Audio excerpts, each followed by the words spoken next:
This is the Detroit Sports Podcast Network.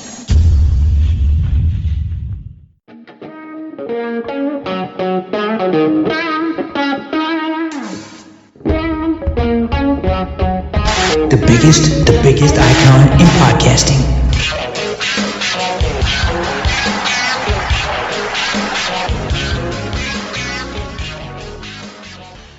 Welcome in, everybody, to this week's edition of DocNJock.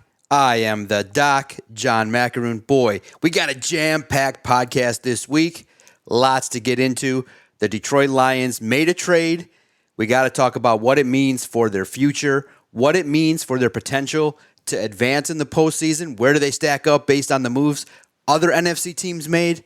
Got to talk about great Monday Night Football atmosphere, crushing the Raiders, sending them into a tailspin. Oh my goodness, what a wild week it was for the Detroit Lions. So we're going to check in with everything going on with the Lions. Then we're going to peek into all the craziness going on with Michigan. Their dude potentially not only stepped over the line in terms of Stein stealing, but maybe even showed up at another school's sideline. We got to talk about what the hell that means, because that is all kinds of interesting in regards to a breach at the highest levels.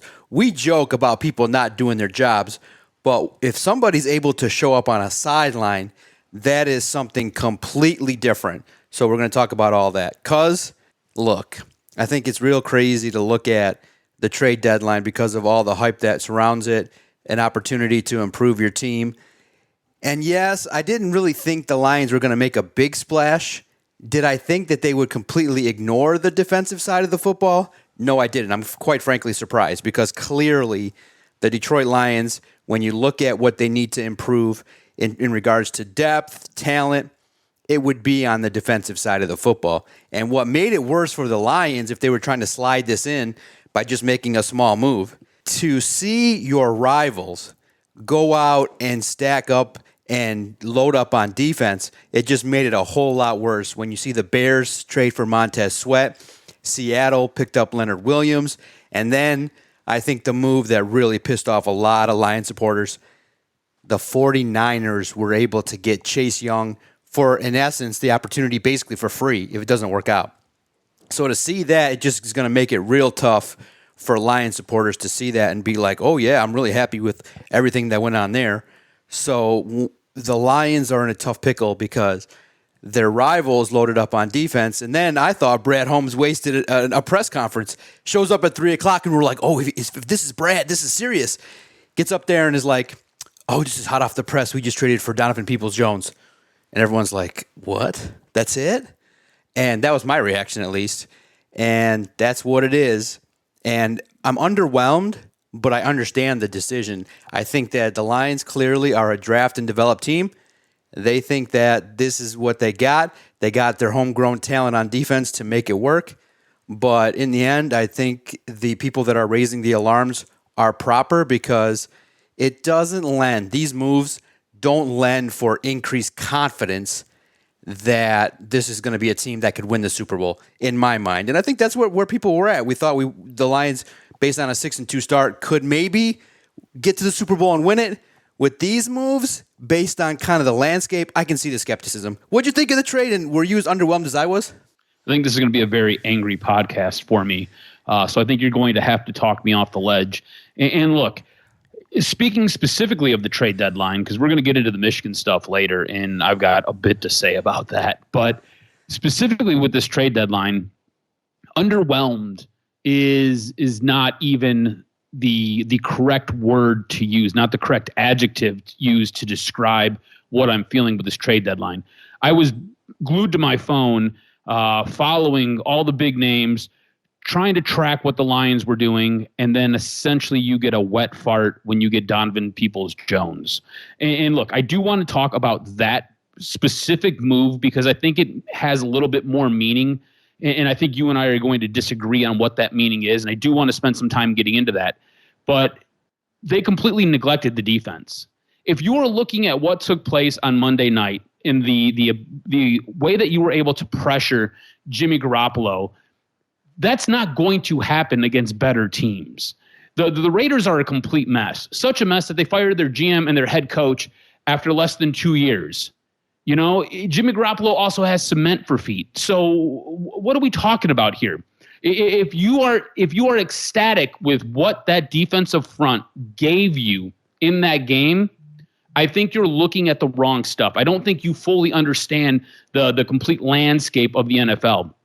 Against better teams, this defensive front struggles at time to put pressure on quarterbacks. And that is what this defense is built around. It's built around pressuring the quarterback. It's built around getting guys like Aiden Hutchinson home and hitting quarterbacks. And you had the ability at this trade deadline to go out and add a guy like Montez Sweat. You had the ability at this trade deadline to go and see what it would cost to get a Danielle Hunter. You had the ability at this trade deadline to essentially give up nothing to get Chase Young. And that's the one that stings the most. I don't necessarily care what you believe about Chase Young. I don't care. Chase Young can play the edge. Chase Young is another body out there. Right now, you're down James Houston. James Houston's supposed to come back at some point. There's no telling what James Houston is going to be. I'm not sure if he's going to be the 8-sack machine that he was last year, but he's supposed to come back at some time. It looks as though you're getting something out of Julian Okwara. You could rotate a guy like Chase Young into that defense, and it could be that much more impactful.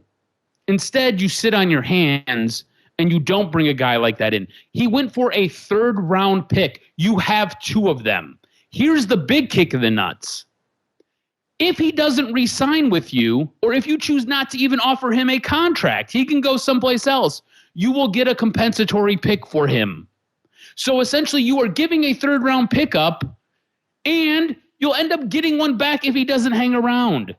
So it is a know-nothing wager. It is getting a guy for free, and all you're doing is picking up the remainder of his salary. Mind you, he's on a rookie contract, so it's not like it's going to break the bank. The Lions and Brad Holmes, to me, feels like they approach this trade deadline with the smarter than everybody in the room approach, which is dangerous because, like you said, Seattle got better. 49ers got better. Philadelphia got better. These are the teams that you are competing with right now. It is no longer about the NFC North because the quarterback in Minnesota, he's dead. The Chicago Bears, they're a mess. I have no idea why they traded for Montez Sweat. It doesn't make any sense. Like you're not necessarily trying to win. You should be in the sweepstakes for a new quarterback. And then you look at what is going on with Green Bay. Green Bay looks like they need to tear it all down and start from scratch. So it's not about winning the NFC North anymore. That I feel like is already a done deal. Like it's a foregone conclusion. The Lions are going to win the North this year. You are now competing with the big dogs. You are competing with the likes of the Philadelphias, the Seattles, the 49ers. You're competing with these teams who all got better, who all upgraded their defense, who didn't go into the trade deadline with a smarter than everybody in the room approach. They're like, we need talent. Let's go get guys and let's see what happens. To me, you swung and you missed. Now, bringing in Donovan Peoples-Jones, look, I get that a lot of people wanted some wide receiver help. I get that some people wanted to add another wide receiver because, let's be frank, Amon-Ra St. Brown is really the only guy you got. That is it. When you look at that wide receiver room, it is Amon-Ra St. Brown, and then you'll get some production from a guy like Craig Reynolds. Every now and then, Khalif Raymond has a splash play, and you're like, oh my God, he's great. But other than like, you're not getting a lot of production from either of those two guys, which then leads me to Jameson Williams. Marvin Jones ends up leaving because he has some type of personal matter going on. So the Lions part ways with him. It's fine. They came to an amicable agreement, and he leaves. J-Mo was supposed to step up. J-Mo looks like a complete mess right now. I think this trade for Donovan Peoples-Jones, if I'm Jameson Williams, I'm nervous because now there's a new guy in there. That's a new guy who's obviously taking my spot. Jameson Williams was drafted to be a stud. He was drafted to be a guy who could help you take the top off of defense and could be the complement to Amon-Ra St. Brown, or vice versa. Amon-Ra St. Brown was probably penciled in to be his complement. In actuality, this guy is a non-factor. He's a non-factor in games. He's a non-factor in that wide receiver room. He is a non-factor in the game plan. Listen to the way the coaches talk about him. At this point, they are happy that he puts his jock strap on the correct way. Oh, it's supposed to cover your dinghy. Good job. You put it on well. We'll give you a check mark today. Here's a gold star. I have no idea what the big miscommunication or the big misconnection is with this kid. I do not get it because they are giving him chances. They're giving him opportunities. And this is the thing that really sucks about where he's at in his development.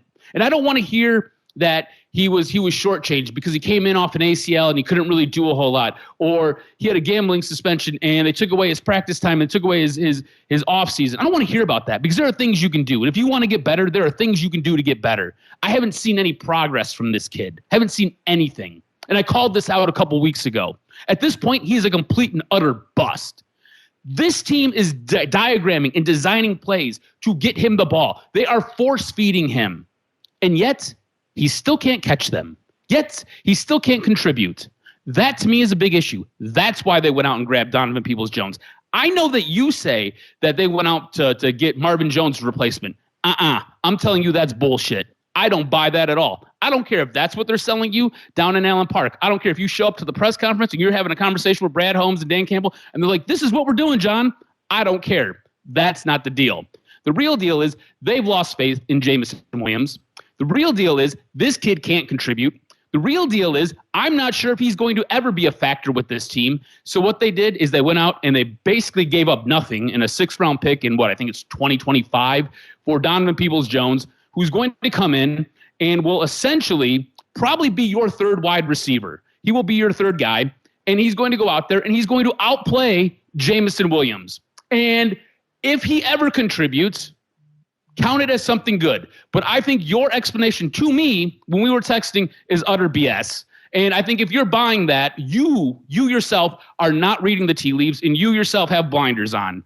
Because Jameson Williams, at this moment in time, I'm just going to say it, he is utter garbage. The man has more drops than he does catches. On top of that, he has a reception to target share that is somewhere in the northern teens. That is horrible. Let me tell you this. That is horrible. He doesn't do what is demanded of him every day, and because of it, that he hurts this offense.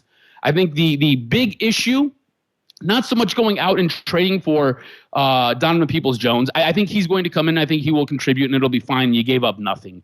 I think it tells you, though, everything you need to know about where Jameson Williams is and what he's contributing to this team. And I think the passing up on an impactful defensive player. And I know you wanted cornerback and I wanted defensive line, and that just kind of boils down to a philosophical difference. I think the guy on the defensive front makes the guys on the back end that much better.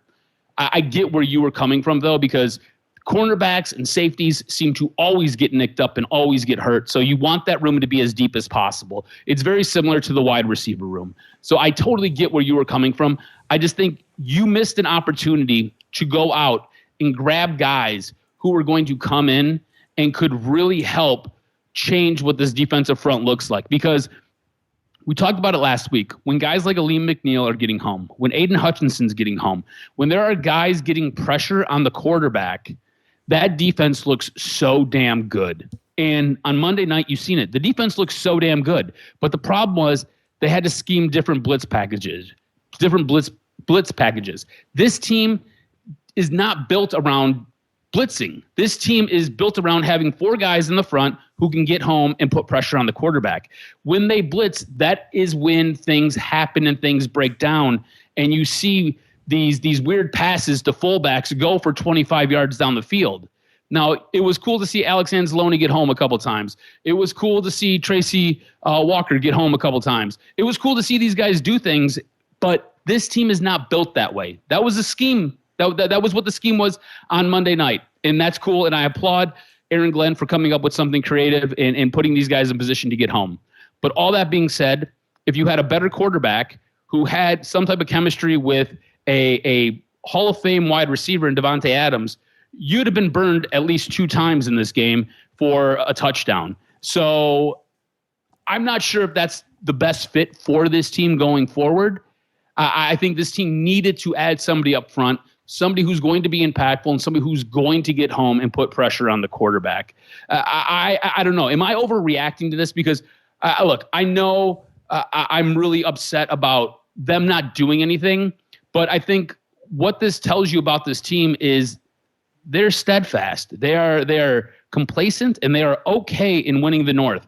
I believe this team goes into the first round, and unless they're at home, and mind you, this team is vying for a number 1 seed. The entire playoffs could run through Ford Field, like everything. They could be the home team if they were lucky enough to get to the Super Bowl. That's how easy their schedule is, and that's what they had in front of them. But I think this team, and I think this organization, what they're telling you is, we have a process, we're comfortable in our process, and right now we're ahead of schedule. If we win the NFC North, that's good enough, because I think this team gets jail sexed in the first round of the playoffs because they didn't make a move right now. Yeah, no, it's that's the reaction. The reaction is also, if you want to say and you're confident, okay, this football team can compete in a weak NFC North. Does the roster stack well against the Bengals? Does it stack well against the Chiefs? No, I think that, and here would be my dream Super Bowl if the Lions were in fact to earn a number 1 seed and advance. It would be the Lions versus the Dolphins,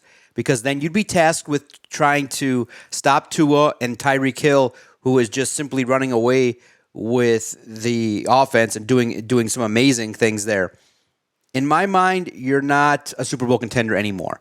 And that's fine. I understand what's going on and the draft and develop model. They are, in the end, they're not acting like the smartest guys in the rooms. They're just saying, this is our process. We want to draft and develop guys. We want to have right fit, right contract, right player. We want to have we don't want to upset the apple cart. We believe in what we're doing. And they can say, look, we're going to get 2 additions back with James Houston and Josh Pascal in the second half. We like what we have in regards to in-house. That's fine. I get it. I just am skeptical, and I think you are, and a lot of fans are too, that right now this was a year that if you decided to load up, you might have had the chance. You might have had that special season. Now there's more risk involved of elimination early in the postseason. I think the Lions are fine with that. They want to potentially draft another edge, draft people, and have them under control, as opposed to making a big splash. They don't want to do rentals at those spots. And it goes to show you. Here's the thing.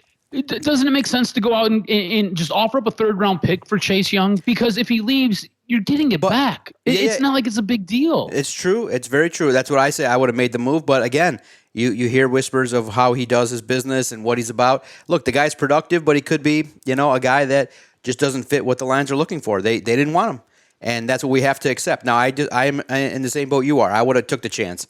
I feel like it was really low risk. You just get a guy opposite of Aiden, and you see what happens. I think that gives you a real good chance. But here's the thing, too, cuz I think the NFC rivals looked at what the Lions brought and said, okay, here's what we're going to do. Here's how we can load up and we can build on defense because we can rattle Jared Goff.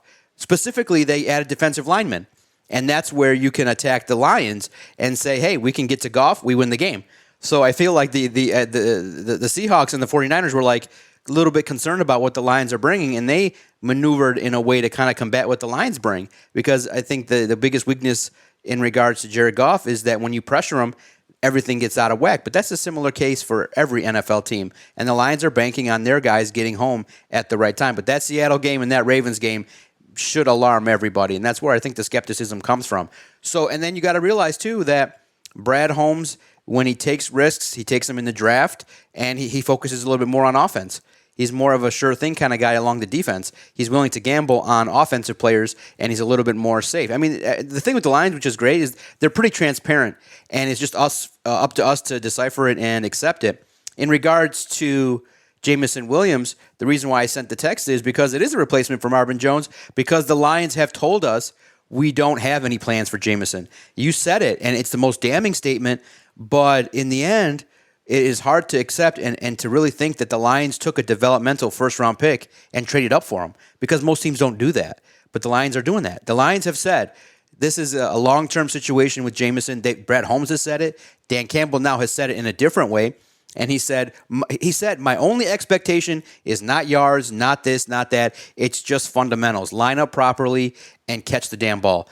Early on, right now, he ain't catching the ball, which is really crazy, which is why his targets are down. Jamison Williams is not a factor, guys. I'm sorry.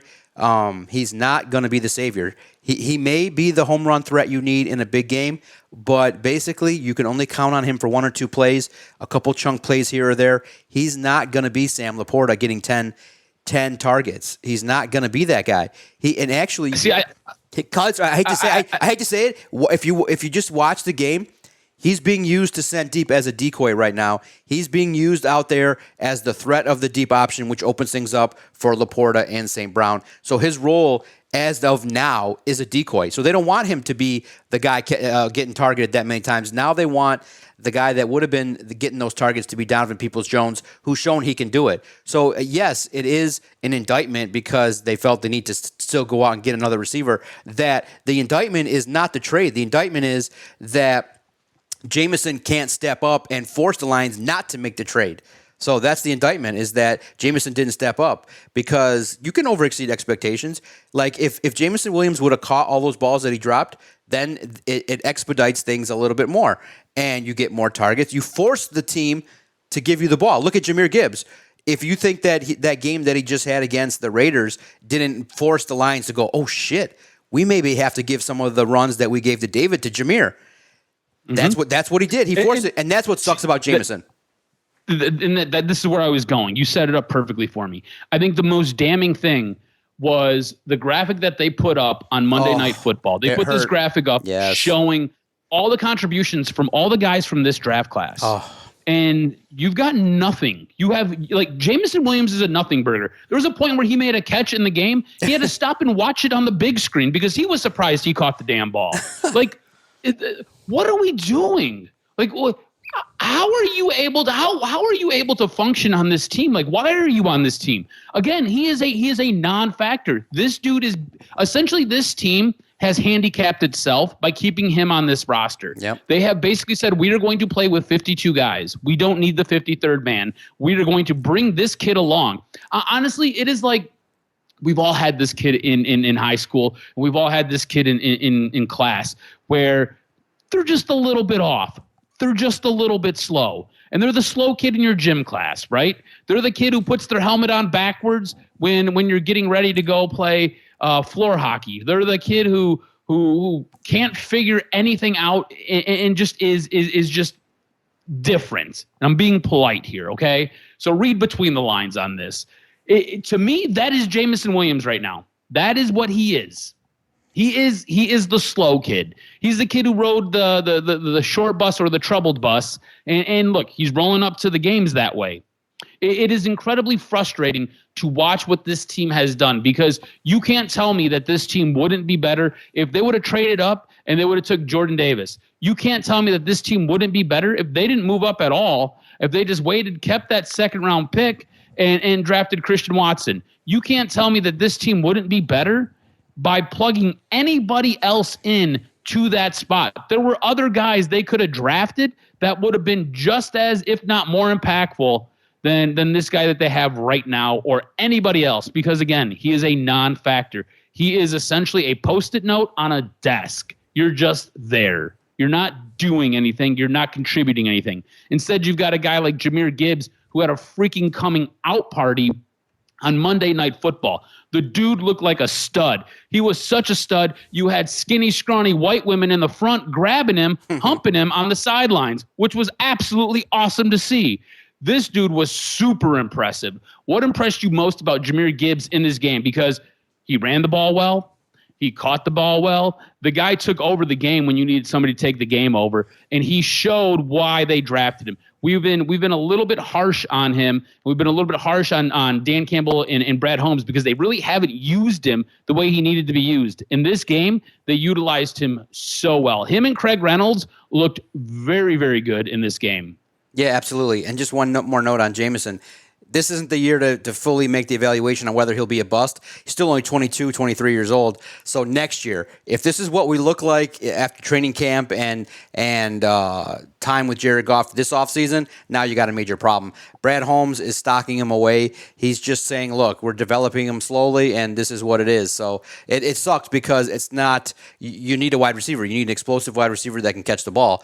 And it's just not something that most teams do, but that's what the Lions are doing is they're taking a long-term approach with Jameson, and he's got the support of the organization, and that's what's going on. And it stinks because you could use a guy like that, the idea of a big play threat consistently, and a guy that can catch the ball over the middle. But like I said, you still got more time this year to consistently develop. Hopefully the bye week gets everybody healthy and allows the offensive line to be healthier, which will improve the passing game. Now with Jahmyr Gibbs, yeah, I think that too. Like I said, I think that when I really loved that Austin Eckler put that out there and said, hey, I think this guy has issues right now running through the tackles. There's something, he's not being patient. And I asked Jahmyr one-on-one, I said, did you see that? He said, no. It may be brought up again next week when we get back out there because the Lions are playing the Chargers, which is perfect. And it's great because Austin Eckler said, look, I'm seeing some things that are just kind of signs of what rookies do. Not exactly being patient and hitting the holes. And what do we see against the Raiders? Patience. Going up and using good fundamentals, staying square to the line until the hole opens up, and then quickly getting into it. So you see the talent, and I never questioned it. I just thought that the usage was a little light in regards to the passing game and doing some things that would start to showcase that he was explosive. But the Lions never wavered. They said, look, we think this guy can run. We don't believe that he cannot run through the tackles. And he's, like I said, only 8 games into his career. And against the Raiders, it was a perfect opportunity to have a coming out party. And sometimes you are thrust into a situation sooner than you need to be. And unfortunately for the Lions, David Montgomery suffered an injury. And now Jahmyr Gibbs steps up and he's got the talent to do it. And oh boy, was that fun to watch. The opportunity to see him get over 20 carries, almost 200 yards all purpose for himself. My goodness, I think over 150 yards rushing and then 37, I think, in receiving. I think that was such a beautiful game because it helped the Lions to control the clock and to do some things. And yeah, it was great to see him jump into the crowd. It was great to see him take that cut and show that speed. And that's all you can ask for is that league get better each performance. And Jahmyr Gibbs, look, it's a philosophical debate whether you take a running back at 12, but I think for the Lions, they wanted Alvin Kamara, and they got the guy that they believe is the best fit for them. And in combination with David Montgomery, it has a real good chance of doing some things in the postseason. So I'm very impressed with what Jahmyr does. He could have a little bit more personality in regards to his media talks, but I get it. Alabama does that. I mean, I talked to him one-on-one, and I might have used more words in my questions than he did give answers, but I get it. It was our first time interacting, but he still gave me enough to go with the story that I wanted to write. So I'll say this. Jahmyr has a lot of talent, and I think that it was worth the pick in regards to filling the role that you're looking for. And I'm loving the fact that with this Lions team, we can have these advanced level talks about how this team can talk potentially to win the Super Bowl, because it's getting there. And I know you don't like the smartest guy in the room, but Brett Holmes is pretty smart. I mean, Colby Sorsdahl did okay starting. Not the best, but not the worst. Still young, rookie, and raw.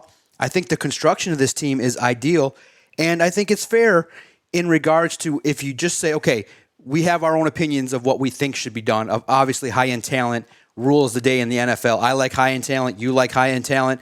All crowds that pay $150 plus to go to Ford Field like high-end talent. But Brad Holmes is building through the trenches, and he's like, look, I like my guys. I like the guys I pick. In what world does a GM come in and all his draft picks in 3 years, you let one guy go and you bring him back? In what world do over 20 players that you drafted all receive a paycheck from the same team in 3 years? It's unheard of. So the Lions are saying this is what we are. Right fit, right player, right contract, good, and we're going to draft and develop these players. And they end up doing okay. I mean, because it's 6-2. It's a good football team. Because they can play a shitty football game. Literally, that game was god-awful from the Lions' perspective. If they had played anybody else but the Raiders, they would have got their ass beat. And they get the advantage. They left at least 17 points on the field, and that's me being generous. Honestly, it was probably closer to 24. The Lions played a shitty game, and Jared Goff had a pick six on probably a throw a rookie wouldn't make, especially in that situation. But they're able to overcome it, and they're sitting 6-2. So it's a football team that I think. Could you imagine now another draft class where if you hit on 3-4 more guys added to this roster, it's so young. Draft and develop is not a bad strategy, but I think the part that bridges the gap is people think, you know what, we don't really care about long-term success. We don't care about being the Chiefs. Or we don't care about if we see that window, that light, that goal is right there, and it's a little bit easier to get to. And the Lions, unfortunately, aren't doing the shortcuts. I think, though, because we also saw the Rams do it, where they just said, fuck it, and let's just go in a 2-year span, and let's just unload and fuck the draft, and let's just get every talented person that we think will help us to win it because we're at that window. And their vision was one and done. They knew when you get a quarterback in his late 30s, in his mid-30s, as the guy you trade for, it has the feel of one and done. Brad Holmes is trying to build the Chiefs. So that's good. That elevates the goal maybe to multiple Super Bowls. But I think what has made everybody nervous was they saw the carrot. They saw the carrot, and it's right there. And they said, you know what? The pathway this year is not as bad. Look, you got the Chiefs who might have a hangover. They're not looking as good. They lost their OC. You see the 49ers on offense. They don't look as good. You see the Eagles, typically teams coming off of a Super Bowl. They don't look sometimes as good as they can potentially. Maybe you could take advantage of some things. I think people felt like, you know what? This was the year to maybe push all in and just take the shortcut, win it this year, and we don't care about anything else. I would take that, but also knowing what this is, I could see the Lions being a 10-win team for the foreseeable future, but I'm not certain that in future years that it's going to be the same thing because no year's the same. Jared Goff might cost $50 million. Ben Johnson could be gone. You're going to play a first-place schedule. So the things that are right now, this formula looks good. It looks juicy that you can go out there, push all in this year, and sacrifice the future. But it's the ultimate gamble. And I think the Lions have said, we're not doing that. We aren't pushing like that. We're going to try to build through success and be a team that wins a lot of games. But I'm not certain the ultimate prize will be paid off because when you start getting into the dance, it doesn't get easier. It gets a lot harder. Look at the Bengals. For sure. It gets harder. Well, that's why I think that you missed an opportunity with this draft. Yeah. Because, like you said, this team is going to win the North. So next season, they are going to get a number one. Ooh. They're going to get a number one divisional opponent when they play their rotating schedule. So they're going to see tougher competition. On top of that, nothing is guaranteed to you year by year. Things change. The landscape of the NFL changes. I mean, going into this year, we thought the Buffalo Bills were going to be a team that's going to compete for a Super Bowl. I no longer believe that. Mm-hmm. We thought the Philadelphia Eagles were going to be a much more dominant team. They lost both their offensive coordinator and their defensive coordinator, and they are not as dominant as they've been. Look, we both believe that at some point Ben Johnson is going to be a head coach, and it'll probably be next year with the way things are going. So you're going to have some change there, and that means that there's going to be an adjustment. And then does Jared Goff continue to play at such a high level? So you can't predict these things. That's why I think, conversely to what you're saying, this was the year where you needed to make a splash move. You needed to make a move to get a guy to really help bolster things because you have the makings of a very special team. You have the makings of a team that can get things done. And I feel like you let an opportunity pass. Like in the long run, does this team still not have a chance to finish number one overall? I'm not saying that. They still do because out of everybody that they're competing with, they've got the easiest schedule going forward. But what I'm telling you is you could have really cemented that opportunity by adding a guy up front who makes a difference, who makes an impact. And look, that guy doesn't necessarily have to make an impact on every down, but if this guy can come in and on, I don't know, every 10th or 15th play, make a sizable impact, I mean, that's going to translate to a win. If you have a guy who can make a tackle for a loss, who can get a half a sack and get 3 quarterback pressures, that guy right there is going to help you win games. That guy right there is going to help you win a playoff game at some point. That's what you're asking for. That's what you're looking for. And I feel like this team let that opportunity pass. And look, next year is going to be much harder. I know you're talking about winning 10 games consistently, and I agree with you. I think they've got the foundation for that. But again, with that comes contracts. Amon-Ra St. Brown's going to get paid. Jared Goff is looking to get paid. You've got some guys on the offensive line that are looking to get paid and will need to get paid. So some of those guys are going to end up getting moved out. New guys will be brought in. So it's trying to keep that level of play high. And I do agree with you. You can win 10 games. And hoarding those draft picks and drafting and developing guys and bringing guys in, guys who have the mentality that you want them to have. I understand it. It's sound. I love it. You know, if you want to compare it to something, it is very similar to the Iser plan. Yzerman does nothing but draft guys. That's it. All he does is he trades guys and hoards draft picks, and he drafts guys. And if you look at his rosters, they mainly consist of guys that he's drafted, and he fills in spots with a couple of free agents, and every now and then he'll make a trade. If you want to look at what the Lions are doing, it's the same thing. They draft guys, they hoard draft picks. Every now and then they'll make a trade, but normally it's a trade to get more draft picks, and they'll bring a couple guys in for free agency. And it's working. I just think you are missing an opportunity this year, and I think that is what is most frustrating. Because, look, the defense looked nasty on Monday night. Sure did. They looked aggressive. They looked fierce. They were in Jimmy Garoppolo's face. I think this defense is good. I think it has the opportunity, though, to be great. And I feel like adding that one more guy could have made them great. Yeah. Because when I really look at everything in totality, right? The offense, the defense, special teams. I think special teams is solid. You had a kicker who went out there and made a 52-yard kick. That was nice. He did miss a 25-yard kick. That's a little bit concerning. But in this game, their special teams got some work, and it looked like Dan Campbell was starting to believe in his kicker. So we can hopefully push that down the road, and maybe that belief pays off. We'll see what happens there. Offensively, as long as Amon-Ra St. Brown stays relatively healthy, I think this team is in a good position because you've seen what you've been able to do with your running backs. You have a very good offensive line. You've got a quarterback who, for the most part, takes care of the ball and protects the ball. You have one of the best wide receivers in the league in Amon-Ra St. Brown. I think you have a well-oiled machine offensively. On top of that, Sam Laporta looks generational. He looks like your Travis Kelce. He is unreal out there. Unfortunately, he had a bad drop in this game. But all that being said, the guy is an absolute stud, and he has the trust of Jared Goff.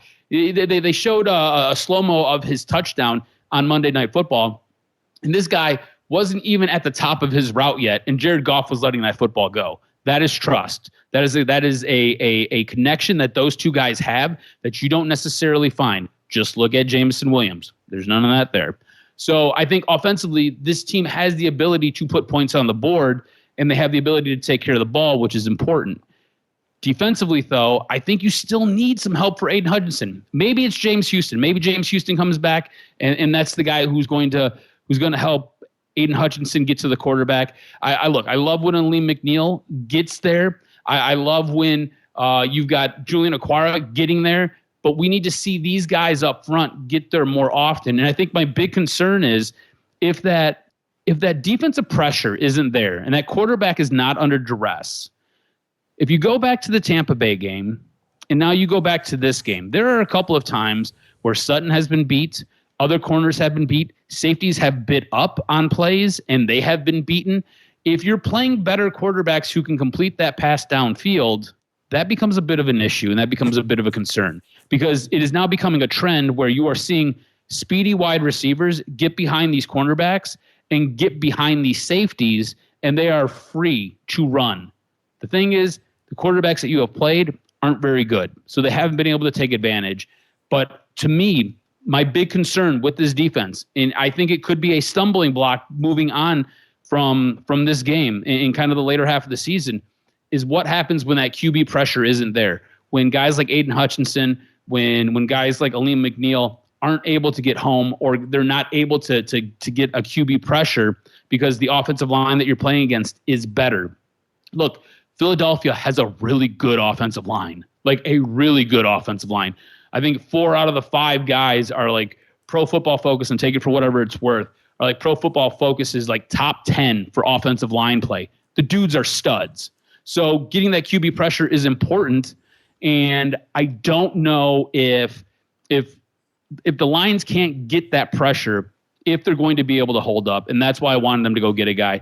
What do you see as a possible stumbling block, whether it be on the offensive side, defensive side, or even special teams? Because for me, it is the QB pressure. If they don't have it, I think the secondary is very liable and can be taken advantage of. What do you think is the biggest stumbling block for this team as it sits currently? Exactly, and it lays right into my point, which was I just saw Max Crosby just look like a complete animal out there. Yeah, he's a stud, dude. Dude, he's a monster, and just a guy that draws attention. Everybody knows 98. Everybody knows where the guy is on the field. Dude, poor Jameson Williams. Crosby read a play, got there so fast, and he picked up. He lit up Jameson. His helmet popped off, and it was just like, oh my God. And if Aiden can get to 40% of what Max Crosby is, oh my goodness. Right now, teams have kind of figured out how to kind of limit Aiden Hutchinson, and he's still doing his thing. He's still, look, guys, I know that you look at a stretch of games and you don't see the sack totals. Aiden Hutchinson is drawing extra attention. That's why the help would have been great, because either someone else can eat or it helps free up Aiden. So it would have helped. But I think the Lions eventually are going to draft the replacement, and they have James Houston to be a great rotational fit in this lineup. So it's coming, but maybe not this year. But Aiden Hutchinson, I think, has to step up. That's my biggest concern, is I think that he's kind of at that point now where he's impactful, he draws attention, but he's not finishing. He's not making the impactful plays enough where against a good team, you can't have him not keep the quarterback in contain. You can't have him over pursue. You can't have him be taken out of play. So it'll be great to see how he continues to evolve, but Max Crosby's there. And I know that, it was told to me, knowing the Raiders situation pretty well with those that cover it, Max Crosby was never going to be available unless you gave him 3-4 first-round picks. He's a foundational piece. You can't sell that to anybody. You can't sell it unless you make a blockbuster trade that would be 3 first-rounders and JMO and more and this and that. It wasn't going to be a situation that was going to happen. But the idea of it was crazy, man. Max Crosby is a beast. And I'm concerned about Aiden Hutchinson, where he's going to develop, how much is he going to be impactful, especially in those biggest moments when you get to the postseason. The right tackles are going to be pretty solid, and you're going to have good offensive lines. And as the postseason progresses, the pressure ramps up. My other concern is Jared Goff. It's always going to be Jared Goff because starting to do some things, he's a little more comfortable with the defense, so he's willing to take more chances. But if he makes that mistake that he's been making in regards to the turnovers in the postseason, that might be the only chance you get. And if you give 7 points up, you're screwed. So Jared Goff's got to get a little bit better. Maybe the Peoples-Jones and David Montgomery and getting Jonah Jackson and Frank Ragnow back, hopefully healthy by the postseason, will allow Goff to look like the guy. And like I said, play at home. If you play at Ford Field, it'll be tough for anybody to get the W. So a lot of good things still with the Lions at 6-2. A lot of good things. But I think that an opportunity might have been wasted here to make a big, huge splash in 2023. But I think Lions fans have a lot of reasons to be hopeful. Listen, imagine next year you get 3 more impactful players, maybe a young edge rusher that's hungry. You get maybe another receiver that's similar to Amon-Ra St. Brown. You get another cornerback. You add 3-4 players. Maybe you get another lineman. Now you have next year, you have a situation in which you have a good team that knows how to win, that knows how to compete, and everybody's young and under contract.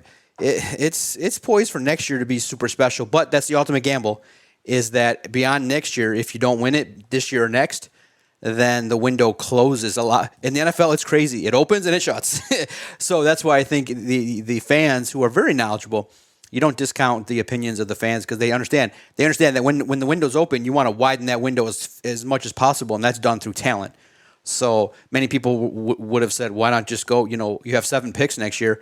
Hey, give up 3 of them. Get Montez Sweat, get Jackson, get the cornerback, get the edge rusher, get someone else, get a lineman, get a little bit of everything and see what happens. Because if you would have got 3-4 more impactful players on this roster, oh my God. Oh, yeah. You could have made the push to say, you know what? This is the Super Bowl run, and then you figure out ways to add more picks by trading some players. You say, look, Jameson for a 4th, this for this. You start shedding some of your talent, and you rebuild again. That's how the NFL. It's funny. You could have did that. You could have go all in this year, rebuild next year, and go for it again in the following year. That's kind of how the NFL is kind of made to run. You say Jameson for a 4th. I was having a conversation with a couple of my other friends about what happened at the trade deadline.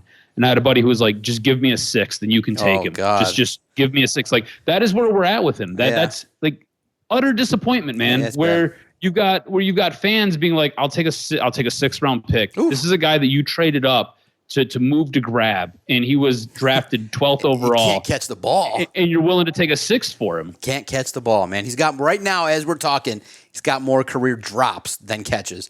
That's not the formula for success.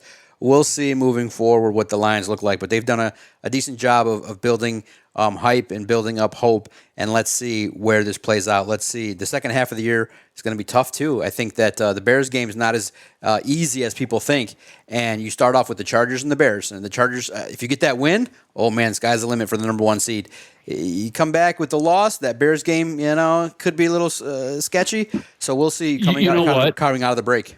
This is the thing. I think coming out of the break, this is what the goal is, right? The goal is to catch Philadelphia in the next, I think it's 6 weeks or so. You've got 8 weeks. So basically the next 6 weeks, if you can catch Philadelphia, you have a really good chance to get the number 1 seed. Oh. But your job at this time is to catch Philadelphia over the next couple of weeks, because the way their schedule stacks up, it is much more difficult. So you need to get this win against the Chargers. You need to come back and you need to take care of business against the Bears. And then you really need to take it one game at a time. You need that one game at a time mentality with the goal of catching and passing the Philadelphia Eagles to get that number 1 seed. I can't wait. The chances are there. It's fun, man. Monday Night Football was wild. It was a wild scene downtown. It was fun. Long day, but it ended up working out to be a lovely, lovely experience. 6-2 at the break is fantastic. It opens up a lot of opportunities for success for the Detroit Lions, and the talking is really in a good spot. And if you want, go enjoy the question I asked. I asked Dan Campbell the question I think that annoyed him the most the last couple of weeks, which is fine. But I said, look, man, offensively, kind of numbers are down across the league. And your rivals, they kind of went on defense to kind of take advantage. What's your reaction to kind of what the other teams did? And he was just looked, shrugged his shoulder, and was like, well, good for them. That was it. And he moved on. So I was like, oh, he doesn't want to talk about that. And look, guys, there are things that you probably understand. Brad Holmes probably made the calls. They just asked too much. It just didn't work out in regards to maybe wanting to secure an extension with these dudes, and maybe them saying, no, we're not doing that right now. So it's a lot of things that go into making a trade, but it definitely seemed a lot easier for the Niners and the Seahawks and the Bears to get what they wanted. So we'll see which philosophy ends up working, because like we said, and like I've said early on, and a lot of times on this podcast, we're going to get the answers to, was Brad Holmes right in the manner in which he decided to build? And we've had this debate, and now we're about to approach it, because when you enter the postseason, that's when your guys got to deliver, and we'll see what ends up happening. All right. Because we got to approach it now. The craziness that is surrounding Connor Stalions is getting crazier by the minute. I had fun online, obviously, on Tuesday, joking around and looking at all the pictures of Connor Stalions at Central. Thought it was somebody else, but I just said, "Hey, internet world, go find out who this guy is. Like, who's the guy standing there?" Everybody's looking at glasses. It was such a shit show when the news broke that some dude was standing next to the CMU head coach. I just had fun with it. I said, okay, salutes, go out there and figure it out. Nobody could. People debated feverishly on both sides. So finally, after on 3 hours sleep and just putting it out there, people started to keep investigating, keep looking at it, keep digging. Finally, the CMU coach said, yeah, it's pretty much, something happened to the sign stealer guy. We see that photo potentially. We got to figure out what happened. Because if that was Connor Stalions, which by and large we can pretty much assume that it was, standing next to the Central coach, and the line that they're using at Central is, we don't know what happened, that's the biggest breach you can have. It's the biggest insult to the football world that you can have, is to allow that to happen. You can't just have random people standing on your sideline. That's a big violation now. You got to throw the book at Central if that's the case. One is, if you did do it, fine, face a consequence. But if you didn't know and you're trying to play that, then you need to have a more severe punishment, because you can't have an individual that you can't account for on your sideline stealing information from an opponent that potentially is going to be facing Michigan. You can't have that at the highest level. It's embarrassing. And I know, listen, it's I get it. If it was happening to State, I'd be saying the same thing and joking and all that kind of stuff, saying who cares and all that. But one, you can start to tell that Michigan looked at it and said, and whoever, whether it be Harbaugh or allegedly whoever else was involved in this, they looked at it and said, look, the punishment probably is not going to be all that much. Couple game suspension, going to be this, going to be that. We can just do it. Let's just do it and face the consequence later. But the degree in which Michigan was willing to do it, I'm shocked by. I mean, they went full bore to try and get a competitive advantage. Now, I'm not against it. Like I said, I think in big time sports, you do it. But to get caught and to have, I can't believe they didn't realize that everybody's photographed. Like people can go and everybody's photographed. You're not going to hide. Like even if you wear glasses, people can figure out who was there and when. So this is bad, and I don't think that Michigan is just gonna. I can't right now. I can't imagine that it's just going to be a lone wolf. We fire the guy and we move on. Now coaches are starting to complain. People. It feels like every day the temperature gets hotter, and it just makes Michigan look worse. And I do think that there's going to be more of a consequence than potentially people are thinking. This is bad. And I don't think that this is something that the NCAA and the Big Ten are just going to be like, let's just have a situation in which we just kind of lessen it. I think I think Michigan thought the penalties were not going to be as bad, but I'm not so certain they even knew what this guy was trying and capable of doing. Because if you're willing to stand on another person's sideline, there's potentially more shit that this guy did to try and get information. And for Michigan, I think the biggest indictment is the fact that it kind of starts to hint at lack of institutional control, and it does start to. There's no way this guy. It would be literally impossible for this guy to be acting alone and not having the information streamed through somebody else. And maybe Jim Harbaugh is a fourth bystander in all this, but I think he's gonna. No, it's gonna come down hard. It's gonna come down hard on Jim. It is too hard for what this guy was hired in at to be able to go and afford all of these games. There's no way he acted alone in all of this. You're right. This does symbol lack of institutional control. You have a head football coach who has basically decided to run amok, and you have a head football coach who is gone scorched earth and basically fuck the world. I'm doing what I want and you can't stop me. And this goes back to Ward Manuel not ever putting any checks and balances in on Jim Harbaugh. Jim Harbaugh basically runs the football organization and runs half of the athletic department, which is not how these things are supposed to work.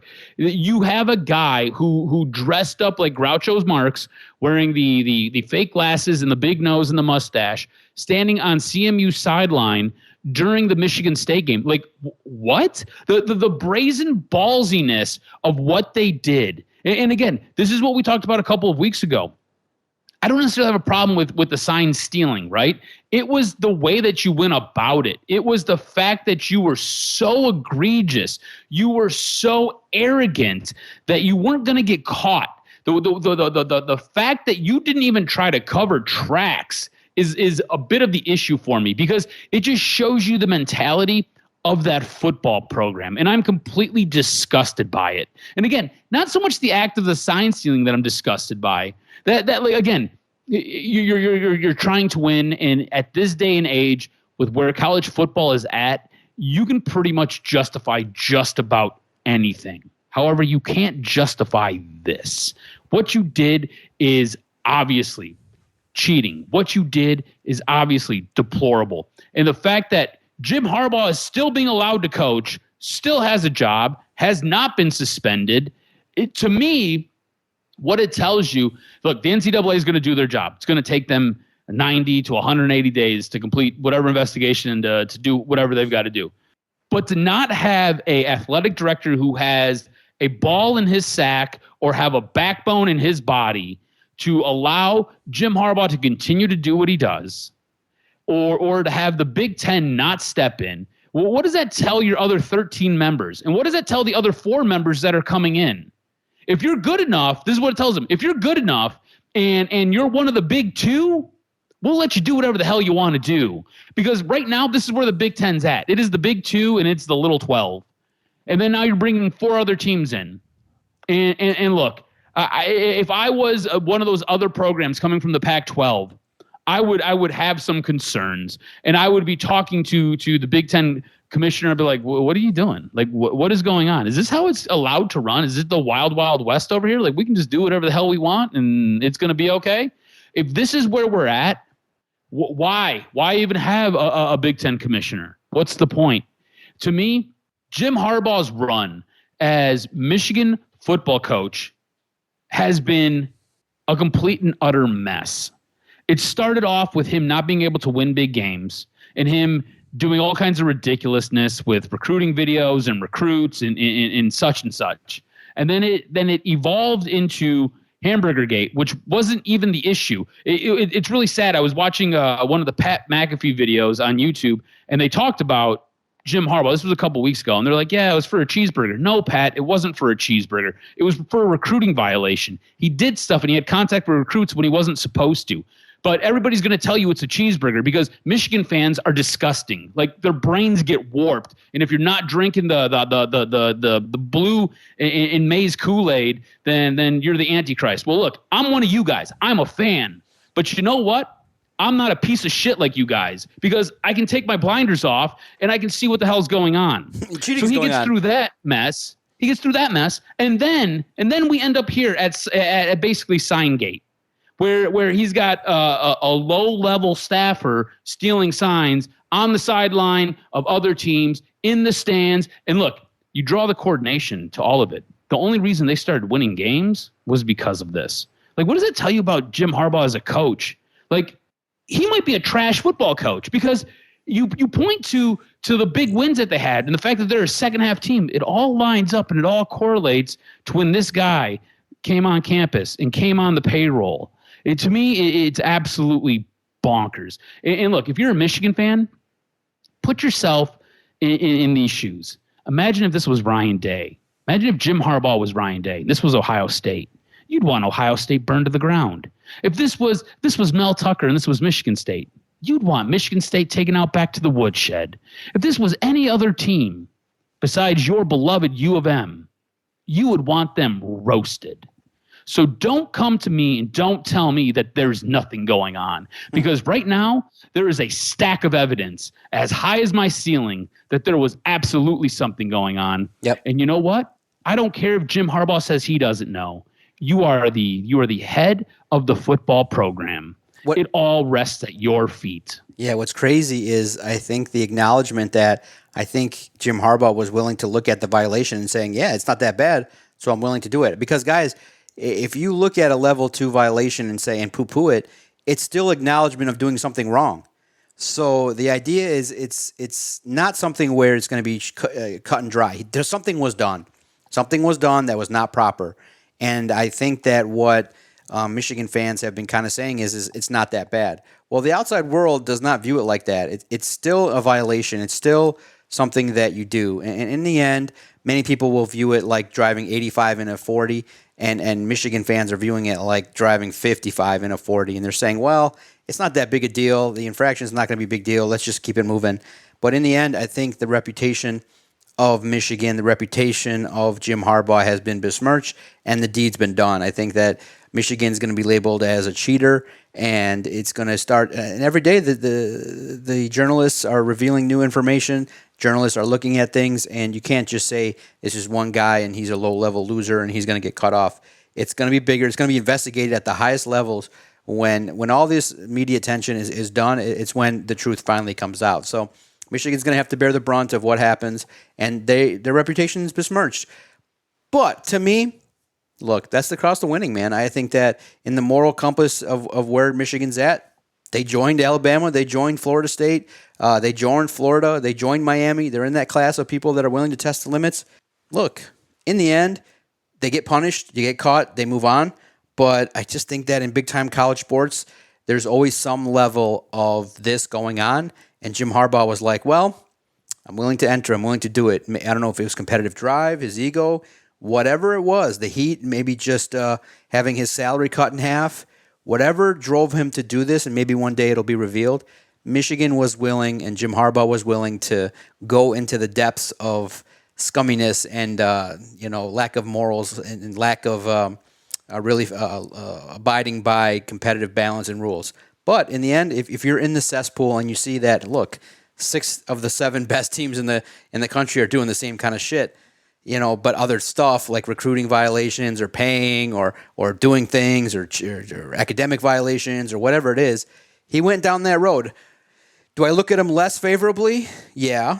But in the end, do I blame him? No. I think that when you're at that level and it's a daily grind and a daily battle, losing wears on people, and people are willing to do stuff that they're not supposed to do in the name of winning. So in the end, I don't blame Jim Harbaugh for doing it. I think that he probably realizes I got an escape. I can go to the NFL. It really is a crazy situation, and it kind of embodies 2023, where he looks at it and probably goes, yeah, it's wrong.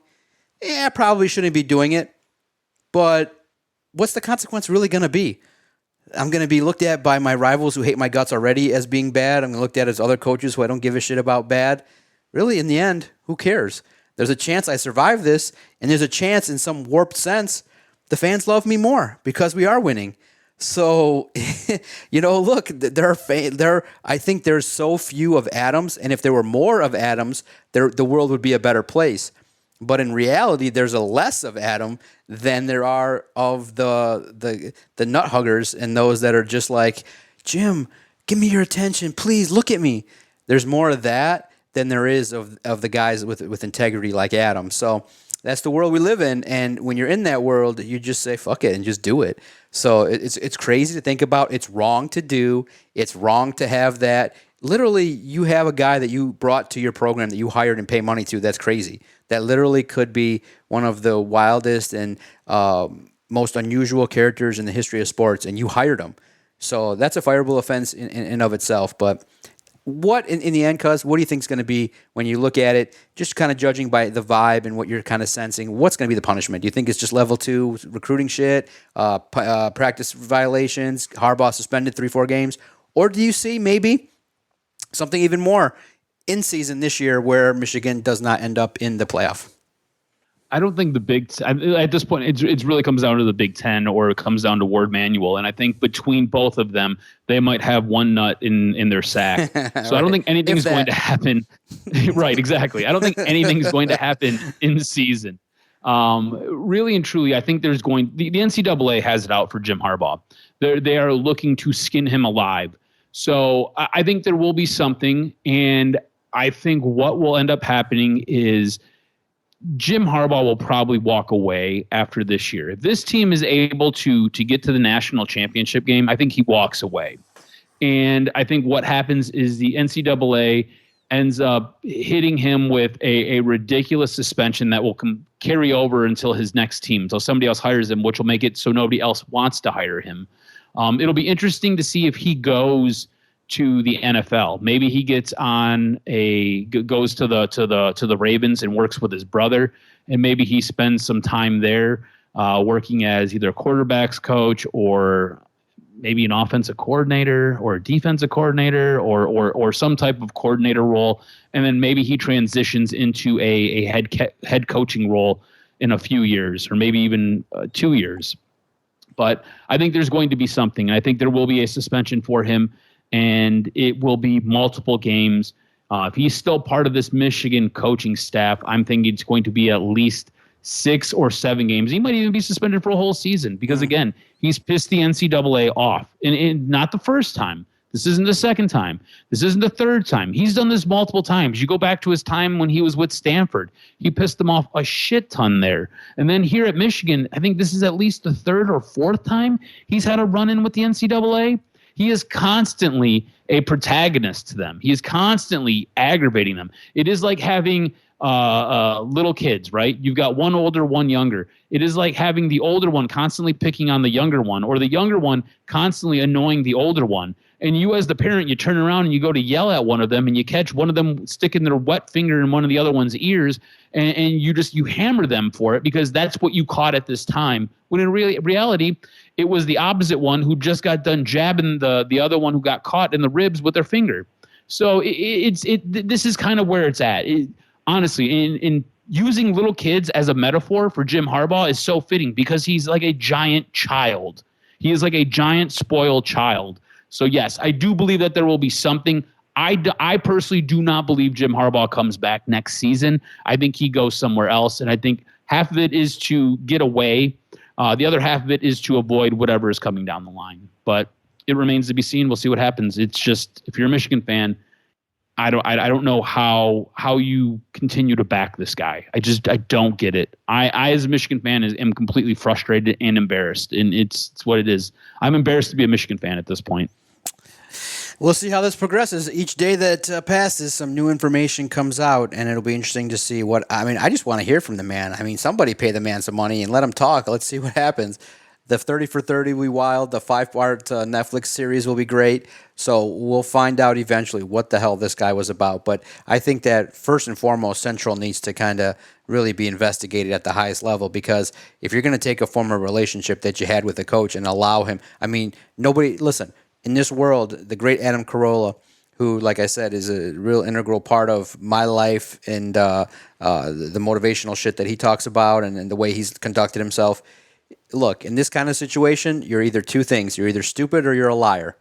And you don't want to be either if you're Central. Either you're stupid enough to really think that you're going to get away with it, or you're lying and you're trying to cover up something you did that was really bad, because there's no way in hell an individual in 2023 stands on the sideline at a college program and you don't know why he's there.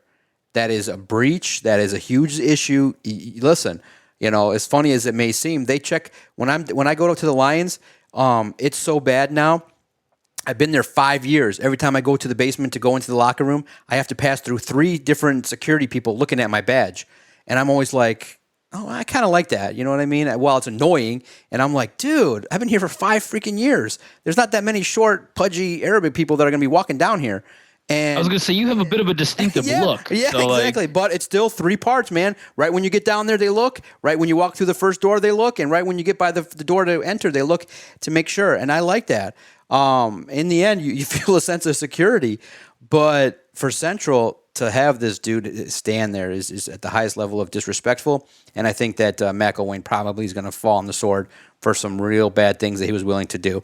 And that's how things go, man. That's how things go sometimes in the name of competition. And we'll see how this eventually plays out. But each day, the NCAA is just nuggets of information just released out little by little. And it'll be interesting to see how this plays out moving forward. Make sure you follow Adam on Twitter at AdamRSGROZ. Follow the network at Detroit Podcast. What a beautiful hour of talking football, talking controversy, and talking about nefarious things going on at Michigan. We'll see how this all plays out moving forward. Thank you guys for your support. It's been a fun time. November's coming, and we're going to have great opportunities now. The bye week was good. It'll give us an opportunity to be able to break down the lines in a deeper way moving forward. So thanks, everybody. Great time talking to my guy, Adam. It'll be a good time. I can't wait for next week when we fire it up again and for the latest and greatest edition of Doc and Jock.